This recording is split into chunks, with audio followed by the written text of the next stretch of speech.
if things are working fine, that means you now see the exponential function screen on the whiteboard.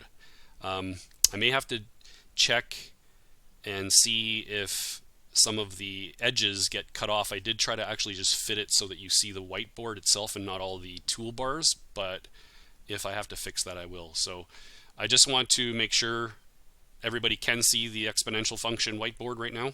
If I could just get a couple of people to say yes.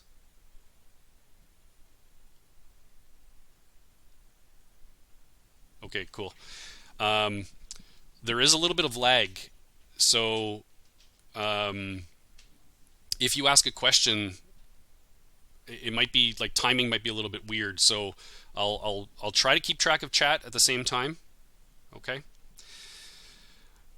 Whew. All right, I'm a little nervous, so let's go. Anyway, so we're going to be looking at exponential functions, and I don't know. Some of you may have seen exponential functions before. The main thing about exponential functions is right here. Yeah, and you're going to have to, I'm using a tablet to write. It is not the easiest thing to do, so I'll try to keep my writing as nice as possible here. Yeah, so right here, this is a variable in the exponent, which is something that's supposed to be new for grade 11. When you have a variable in the exponent, quite a few things happen. First of all, we're entering a whole new family of graphs. This is not considered a polynomial. Polynomials have numerical exponents. This is a variable exponent, so it's not in the same family.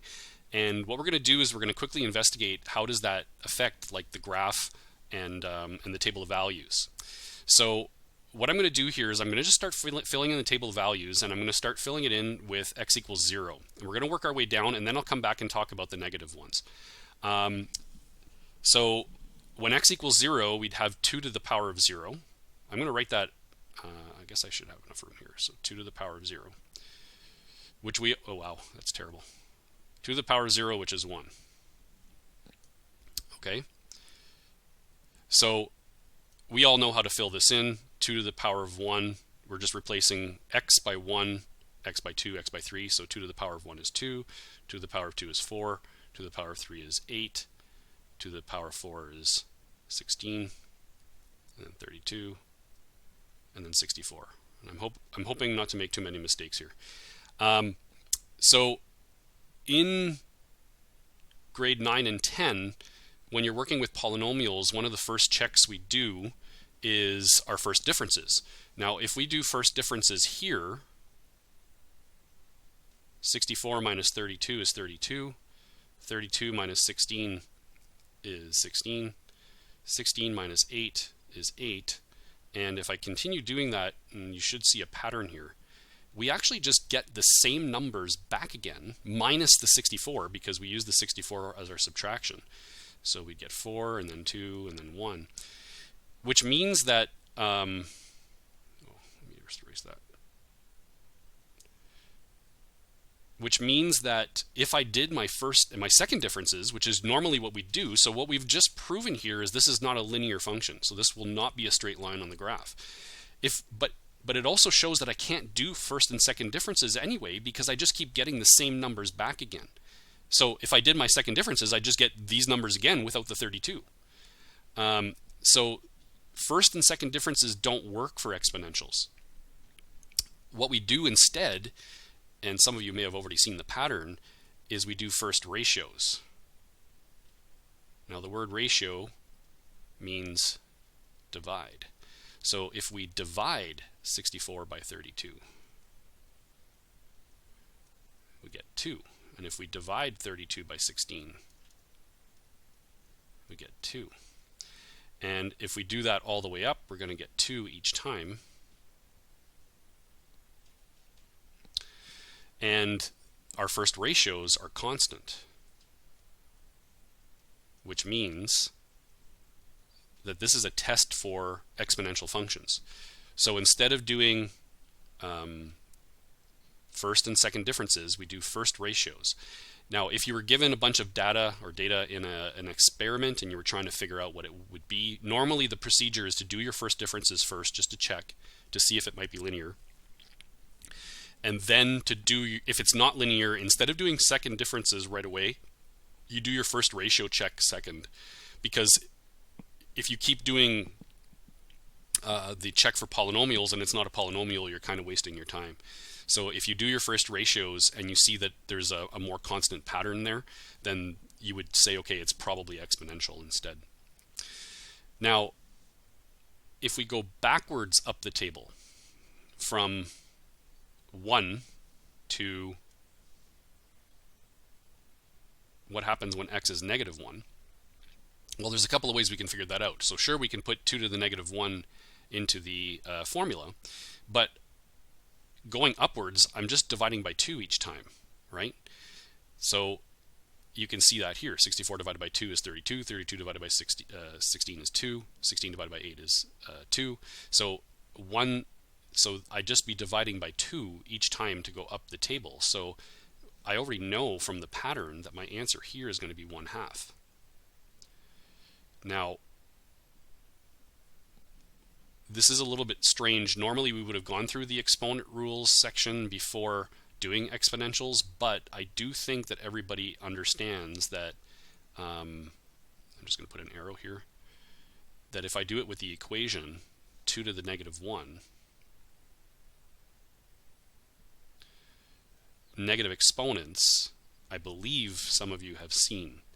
And what a negative exponent does is it flips the number upside down, so basically what we call the reciprocal, and it makes the power positive.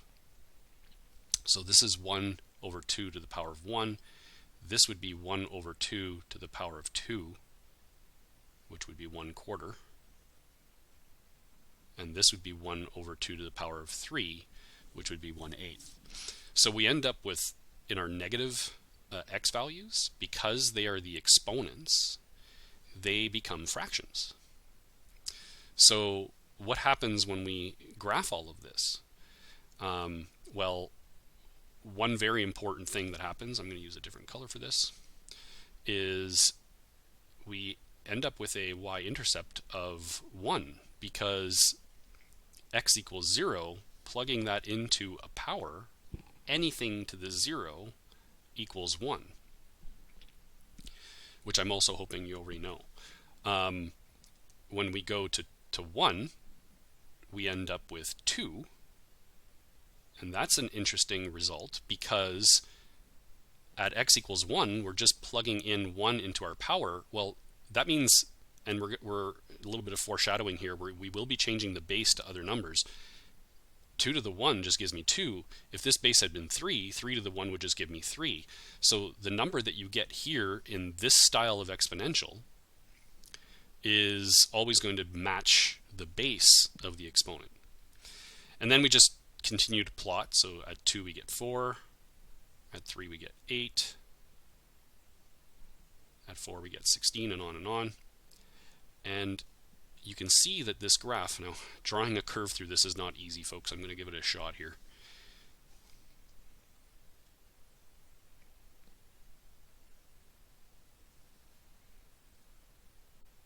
That's supposed to be a nice curve, sorry. That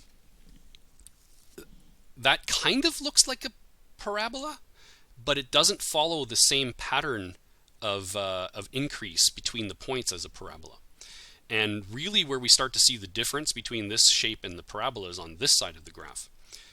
It will not go up as a regular parabola does, because this is not a parabola. And what we saw is when we get into the negative exponents, we start to get fractions. So at -1, we're at 1/2. And then at -2, we're at 1/4. And we just keep having that distance.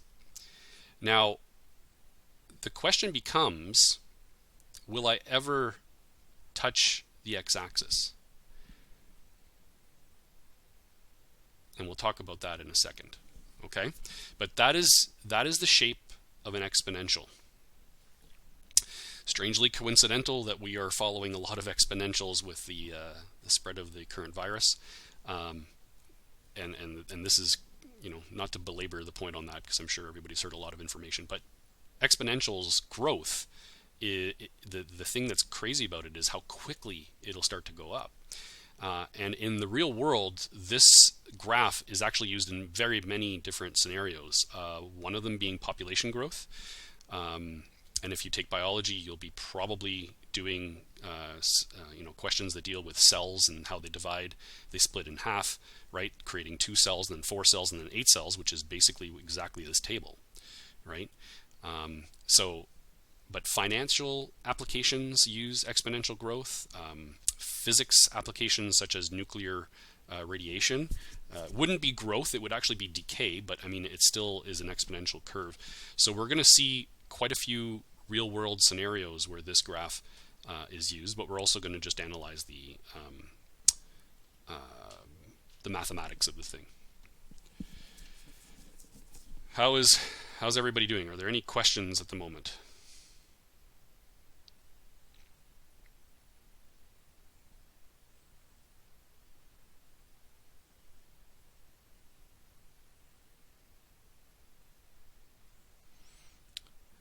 Okay, so we're all good. I'll continue then. Oh, yes, I've got to do one little thing here which I've forgotten to do, and that is I have to lock down my pages, which I'm going to probably forget to do.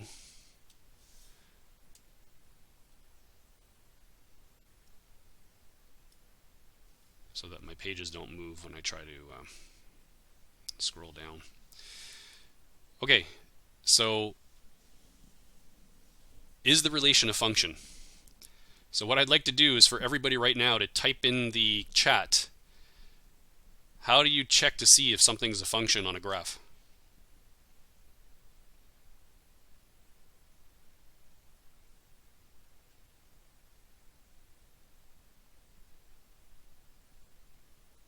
Sweet. Okay, that's right. We need to do the vertical line test. So I'm just going to bring in a line here.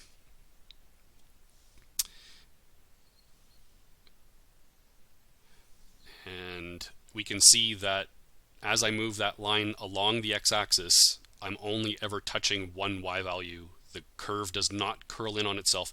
Now, some students might say, but sir, up at the top here, it's vertical. That's just because it's hard to draw, folks. It actually will only become vertical at infinity, as x approaches infinity. So it's considered a function anywhere in that case, okay? So this is a function because it passes the vertical line test. I think I'm going to just type that in, make things go a little bit faster.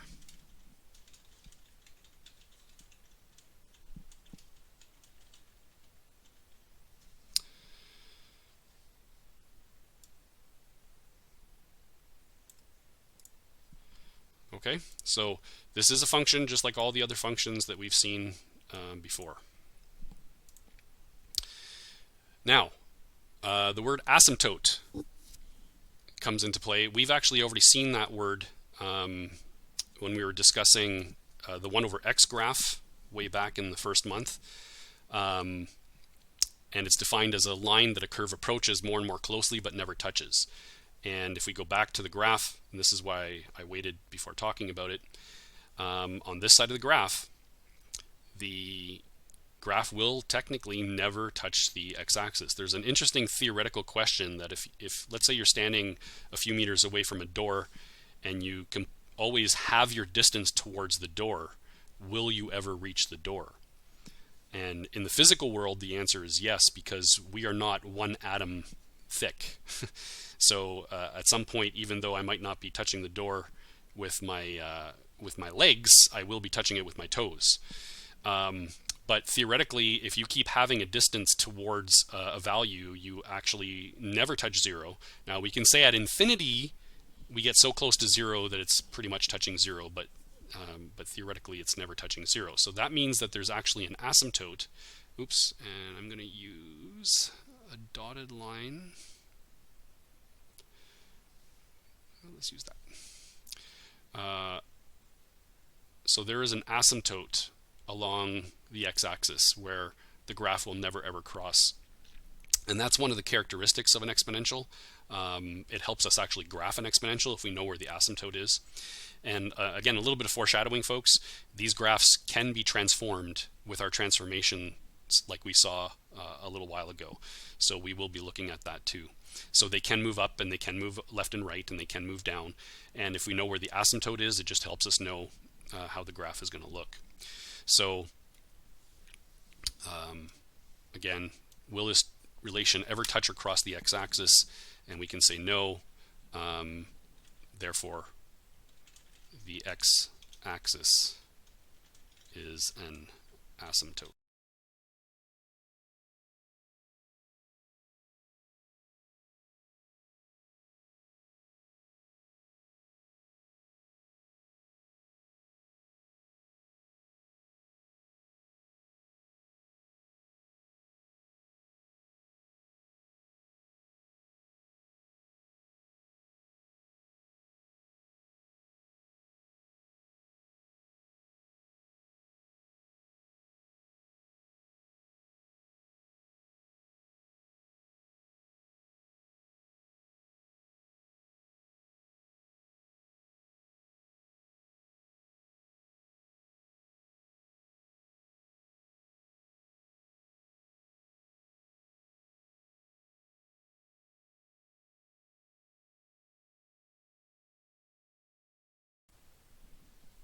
Sorry, folks.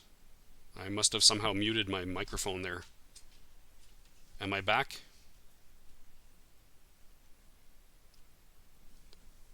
Okay. How far do we have to go back?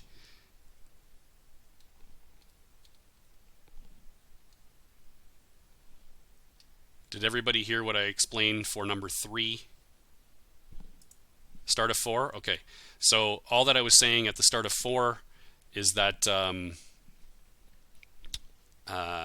as you increase the x value, the graph goes up very, very fast. So, and that's really all you need to know. It's just that's what exponential growth is. It's increasing extremely quickly. Okay. So it's not that not that difficult to see from the graph. Okay, for question 5, state the domain and range. Just like before, when we were doing domain and range, we do have a domain and range for these graphs as well.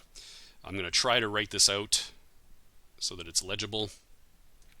Our domain is all x such that x is an element of R, because the graph does exist everywhere.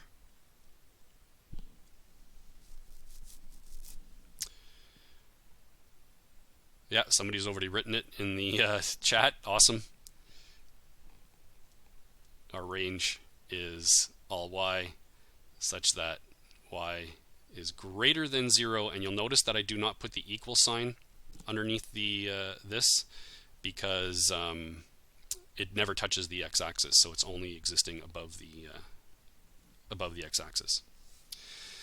So,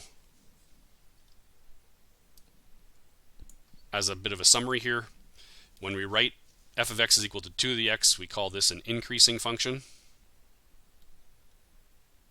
Whoa, sorry about that.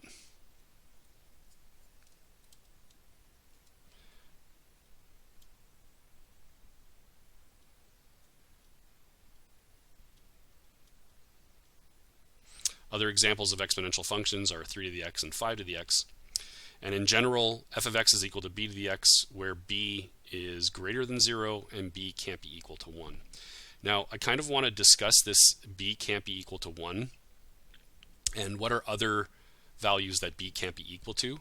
Now, if we go to the next slide, we are also going to talk about graphs of 2 to the x, 5 to the x, and 10 to the x. But I think at this point, what I'd like to do is switch over to Desmos, because Desmos is a little bit better at showing this stuff. Now, I'm hoping that that's clear for everybody, that you can see it well. I'll just wait a second here. Is that blurry, or can everybody see that?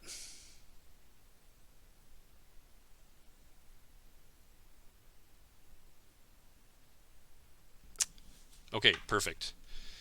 So if we do y is equal to 2 to the power of x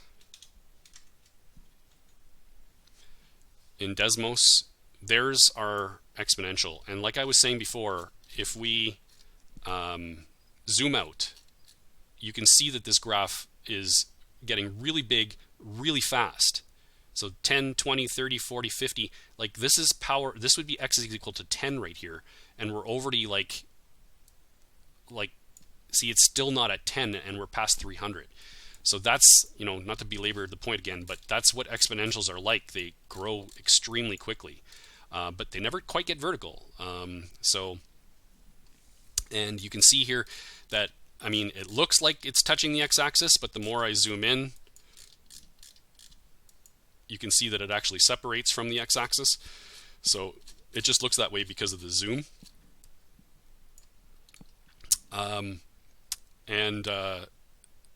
If I zoom in here at 1, you can see that it's at 2, which is the base of the function. And at 0, it's 1, because anything to the power of 0 is 1. So what would happen if I change the base to a power of 3? So in chat, does anybody want to tell me what would the graph do if I change the base to a power of 3? Yes, it's a higher ratio. What does that mean on the graph? Perfect. So 3 to the power of x is now my blue graph. And yes, so steeper growth. Now, what's interesting about this, and it should be pretty logical just to talk about this, obviously a base of 3 to the power of 2 is 9, right? 2 to the power of 2 is 4, so it's definitely going to be higher. Do you understand why it's lower on this side? So remember that a -1 exponent means take the reciprocal of your base. So this would be 1/3 to the power of +1 if we put a -1 in the power. So 1/3 to the +1 is smaller than 1/2 to the +1. Exactly, smaller fractions. So steeper on this side. Could we say that it's less steep on this side because it's underneath, like it's not as high as the red graph? So those are things that you kind of have to understand about exponentials and how they work. Okay, because of the fractions on this side, things kind of cross over. Both of them have a y-intercept of 1. And again, that's because at anything to the power of 0 is a 1. So I could continue to add higher and higher bases, like if I went to 10 to the power of x. Okay, you can see how much steeper 10 to the power of x is. Okay, now what happens if I do 1 to the power of x? Because we had just said on the previous slide that if you have a base of 1, that you're not supposed to, right? So if I change this to a base of 1, I'm just going to change the 10 by erasing the 0. It's not a vertical line, it's a horizontal line, right? Because at x equals 1, 1 to the 1 is 1. At x equals 2, 1 to the 2 is still 1. At x equals -1, it's 1 over 1 to the power of 1, which is also 1. So it doesn't matter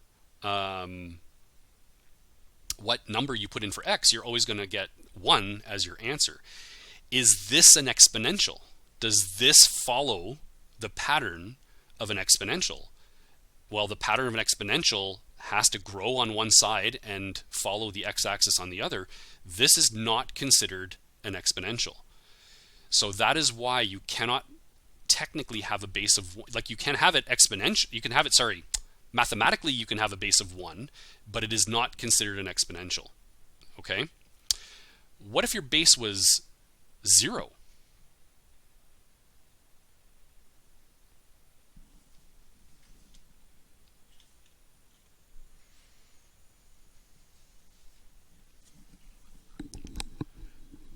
And I want you to think about what's going to happen to the negative exponents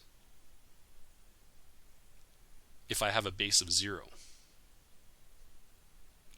What does 0 to the negative 1 mean?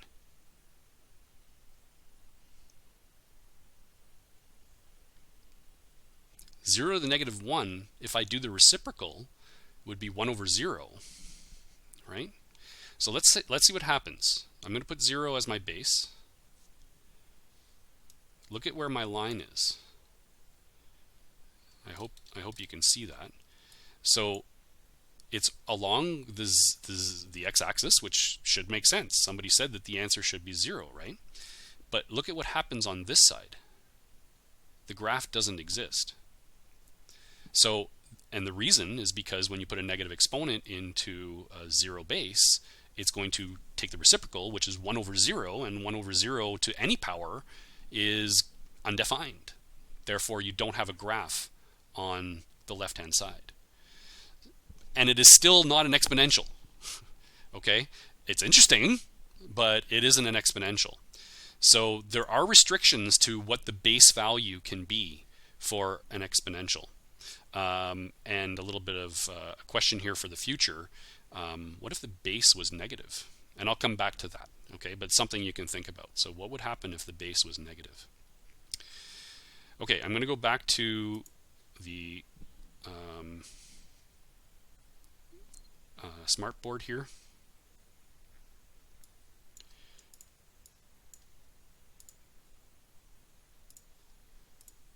And I'm having a little bit of an issue here. Just give me a second.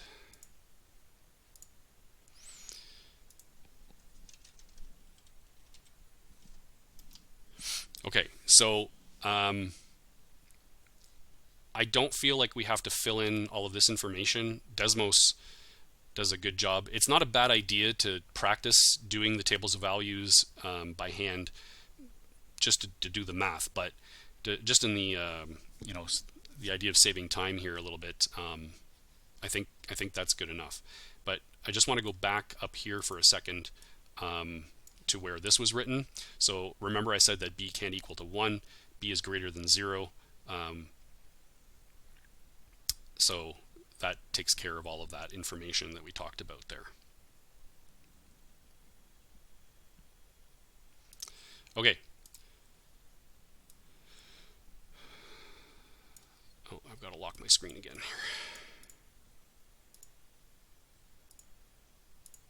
So what are the y coordinates? What are the coordinates of the y-intercepts of all three graphs? So just to summarize some of this information, we know that that's going to be 0, 1. Would you describe these three functions as increasing or decreasing functions? As x increases, what do the functions do? Again, I think that's pretty obvious now that they are increasing. So what would a decreasing graph look like? Where do you think the graphs of y equals 3 to the x and y equals 7 to the x would lie relative to the graphs of y to the 2 to the x and y to the 5 to the x? So this is just talking about are they going to be steeper or less steep, and I'm going to leave that for you to answer on your own if you need it. I think it's pretty self-explanatory from what we did on Desmos. For y equals 3 to the x, what would the coordinates of the point where x equals 1? So this is going back to that idea that if we're doing one of these easier exponentials,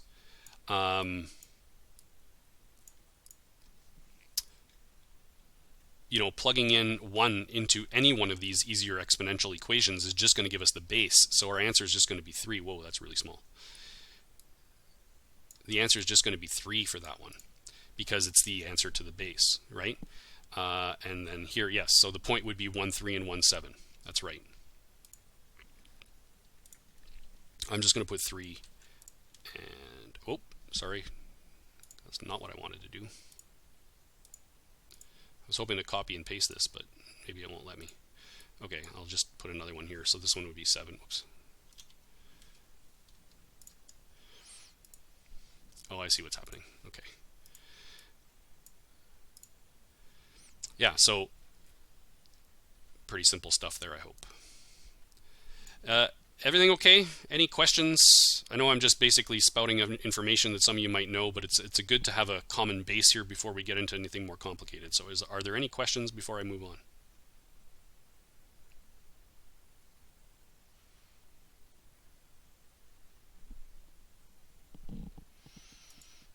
Okay. So this is just another summary of all of that information. We conclude that the relation equal to b to the x, where b is greater than 1, is an increasing function that has a y-intercept of 0, 1, passes through the point 1, and what should go here is b. I guess I can use my tablet for that. So this is increasing again.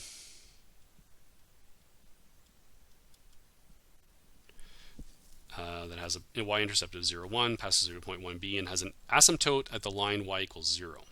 So any horizontal line, folks, always has y equals a number as an equation. X equals a number is vertical. Y equals a number is horizontal.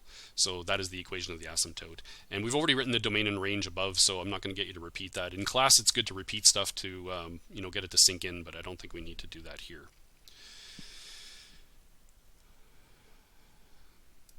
Okay, so let's take a look at the next step, which is what happens if we have fractional bases.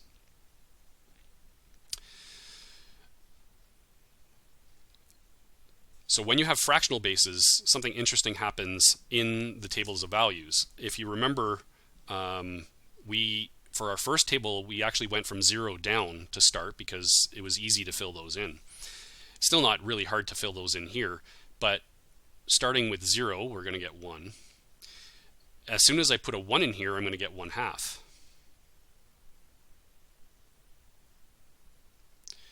And if I went to 2, well, putting a 2 in here would give me 1/2 to the 2. Now 1/2 to the 2 is 1/2 times 1/2, which is 1/4. So I keep getting smaller and smaller fractions going down now as x increases. When I put negative exponents in, well, again, that's the reciprocal. So what's the reciprocal of 1/2? It's 2. What's the reciprocal of 1/2 to the negative 2? It's 2 to the 2.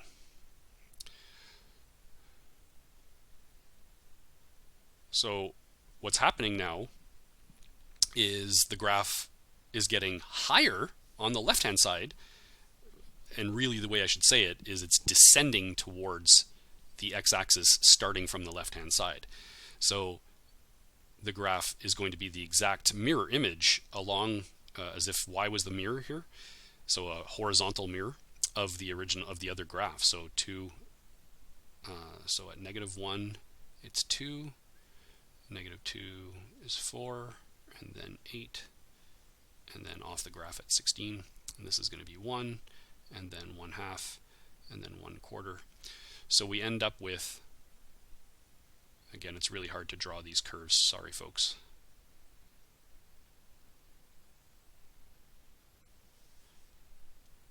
So we end up with a curve that's descending instead, right? So this is a decreasing, which we often call a decay. I forgot the C. Or a decreasing graph.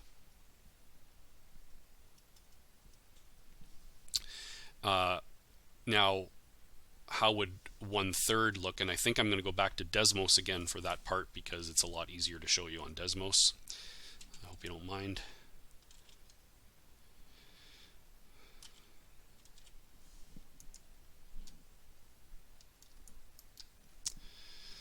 Okay, so if I go to Desmos here,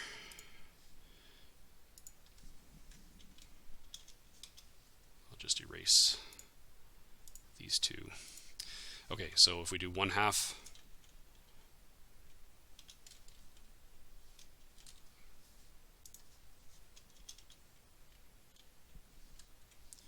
to the power, wow, I'm having trouble here, sorry, x. So here's my descending one, and with 1/3, so again, when you say steeper, I just want to be clear as to what that means on both sides of the x-axis. So as soon as I put 1/3 to the power of 3, I'm hoping everybody can visualize that it's going to be higher on this side because of its steeper nature, but it's going to be lower on this side because of its steeper nature. And that's exactly what happens. Okay? So these are descending exponentials. Why?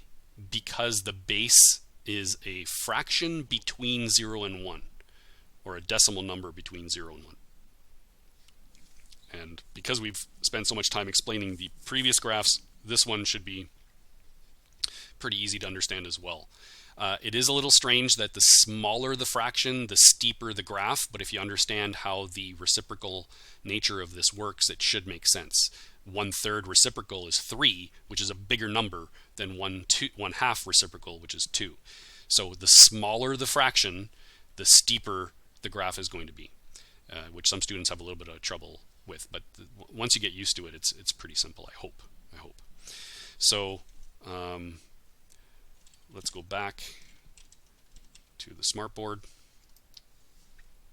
I will be skipping some of this stuff now, folks, because I don't know why it always does that. Because we don't have to fill all these in. I think you get the point. Okay. And I'm not even sure I'm going to fill some of these in. So would you describe these three functions as increasing or decreasing? So clearly, maybe I might as well fill it in. So clearly these are decreasing. Where do you think these graphs would be? So 1/4 is steeper than 1/3. 1/12 is the steepest of all of them, even steeper than 1/10, okay, to the x. So again, I hope that that's pretty self-explanatory. Are there any questions about that?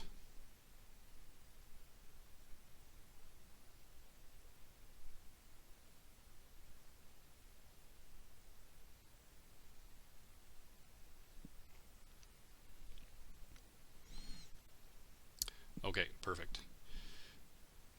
If there are any questions, just post them in the chat.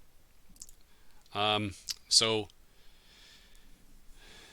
exponential decay, the way they'll write any number between 0 and 1, by the way, and knowing your interval notation from domain and range, you should be able to understand this statement here. B is between 0 and 1. So just to fill in this little summary here, we've got decreasing,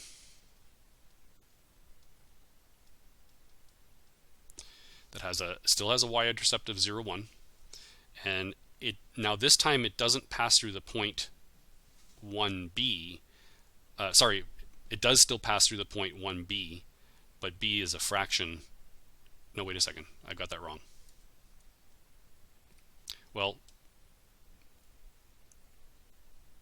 no, I'm right. It is 1b.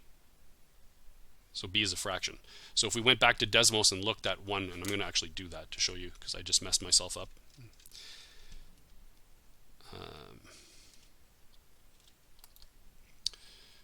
So if we go back to Desmos just for a second here, at 1/2 to the power of x, which is the red graph, at 1, where is the point at?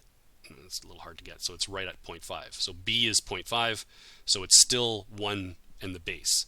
So if you were just given a graph, now think about this, if I just gave you the graph and I didn't give you the equation and I asked you what is the equation of that graph, if you go to 1, you can tell me what the base of that graph is in the equation. It's just going to be the exact y value at that point. So that's the reason why I'm talking about that. And once again, it seems like for whatever reason, if I don't click on the web page or something, it'll post the numbers I'm hitting on my keyboard on whatever page I'm at, whatever. So it still has an asymptote at the line y equals 0, and it has a domain and range, and in this case the domain and range would be exactly the same as it was before, so I'm not going to fill that in. Okay, you folks, it's just x is an element of the real numbers and y is greater than 0, not greater than or equal. So one thing that I kind of wanted to discuss is if we start thinking of our transformations, if you look at the equation y is equal to 4 to the x and y is equal to 1/4 to the x, and I think I'm just going to sketch those here because I don't want to switch to Desmos again. Hopefully I can do an okay job. So 1/4 to the x would come down like this, and 4 to the x would go up like this, and they'd be mirror images of each other. Okay. We know that mirror images, when we're flipping horizontally, if you remember, if f of x is your original, f of negative x is your transformed mirror image horizontally. So does this match the idea of having a negative x? And I'm going to make the negative a little bit bigger here. The negative x idea from our transformations. And it does, because if you write y equals 4 to the x, and then we're going to write 1/4 of the x slightly different. If you look at the x value here, and you look at the x value here, all we did is put a negative in front of it, which is exactly the same thing as our transformation for a horizontal flip. That's right. Okay, so just giving you a little bit of a deeper understanding of what's going on. Why is that a mirror image? Well, it's because it does match our transformations. We had 4 to the x become 4 to the negative x, and that's just replacing x by negative x in our function. So that's the exact same kind of mirror image. If you had y is equal to x squared and y is equal to negative x squared, it's the exact same kind of transformation. It's just a mirror image. Okay, so it makes it look different because of the 1/4, but that's just coming from the fact that we're taking the reciprocal of the base. So everything makes sense with what we've learned before when it comes to transformations.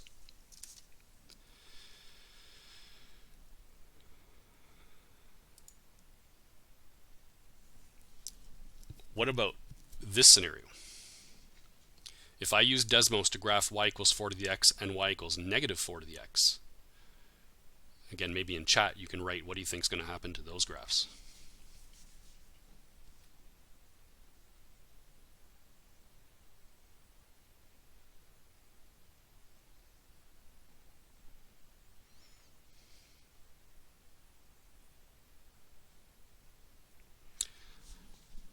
Yeah, so this is not a horizontal transformation. This is a vertical transformation, and this goes back to, now we are going to talk about one other thing in a second, but this statement is extremely misleading, and you got to be very, very careful with it. Yes, that's right. It is that formula for the transformations. So the negative here would be your a value from what was just written on the chat. Okay, so this is your a value right here.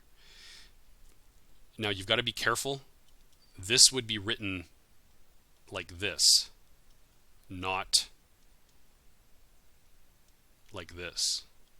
And we haven't talked about negative bases yet. I said that we would be talking about them, okay?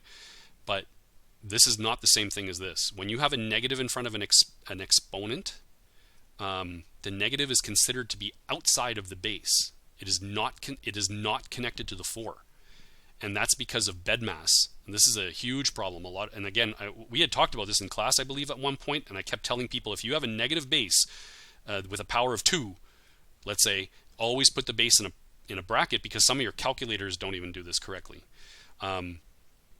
What this actually means is -1 times 4 to the power of x. BEDMAS says do the power before you do the multiplication. So the -1 is outside, so it would be your a value in the transformation. And that means that your graph that normally looks like this is now going to flip upside down and look like that. Okay? And I'm not going to do that in Desmos again, just to save a little bit of time. You could go and check it out yourselves if you'd like to. Okay? And it's the same thing here. I don't know why it does that. Okay, there we go. Oh. Technical issues here, but anyway, what transformation changes y equals 2 to the x to y equals -2 to the x? Exact same thing. It is a vertical reflection. Okay. So we're almost done the lesson. The last thing I wanted to talk about, I'm just going to turn my mic off for a second because I have to cough.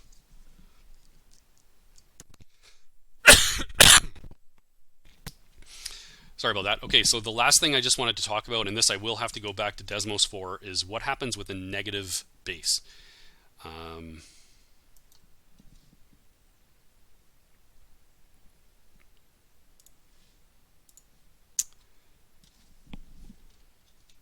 Oh,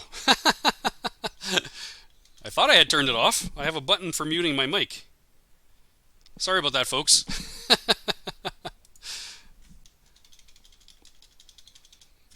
Okay, so you know what? Just to show you the difference to 4 to the x and negative 4 to the x, I might as well, since I have the option to do so here.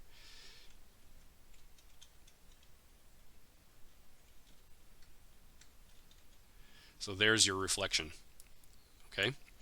Now, what's going to happen if I put a bracket around that negative 4?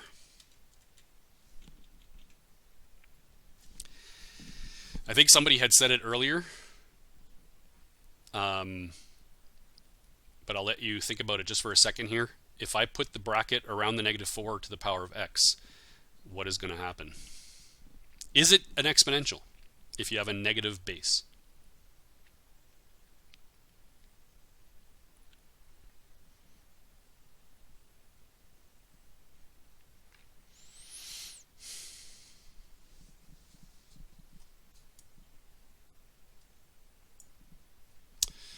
So, kinda.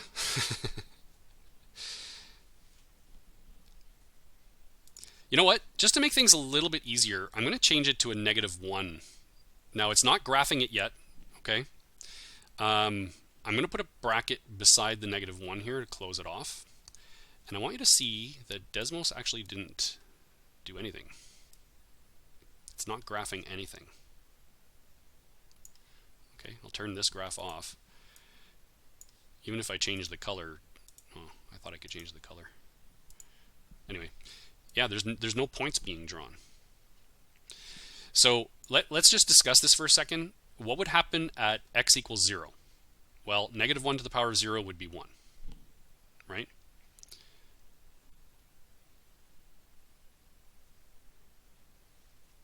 Sir, reload the Desmos page and then it graphs the first time you do it.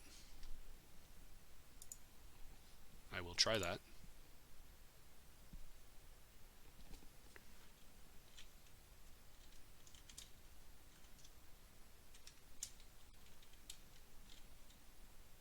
Oh, interesting. Oh, maybe I was zoomed. Okay, perfect. Maybe I was zoomed in too much. Okay.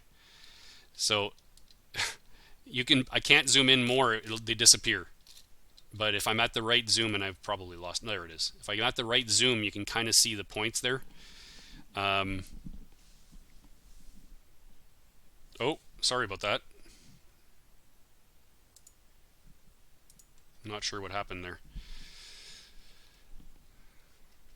Are we all good for seeing Desmos now?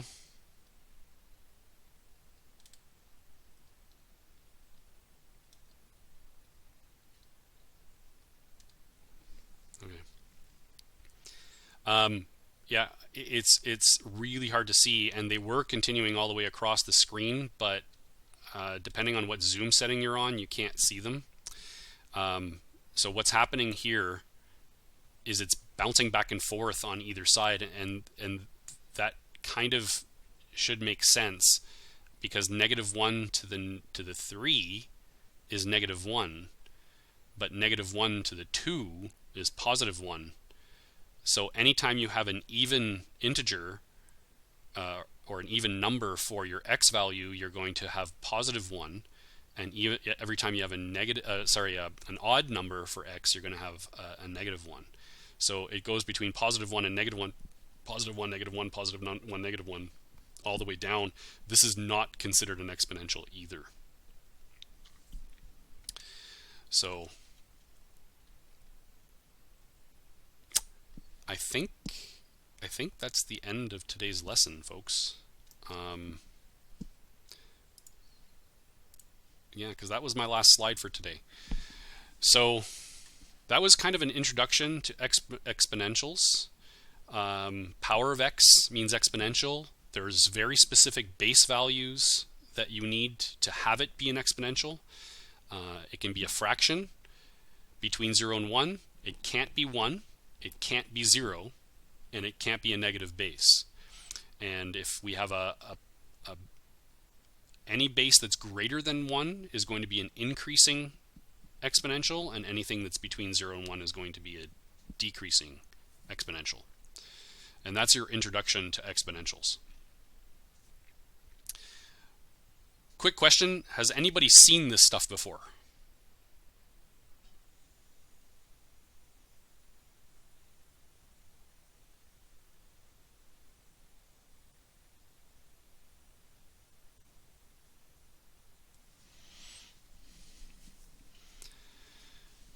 Okay, so most of you have not. There's a few of you that have, but most of you have not, and that's good, because that means I'm teaching you something new that you're going to need.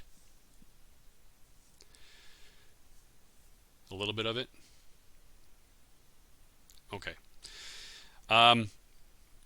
So I'm going to switch back to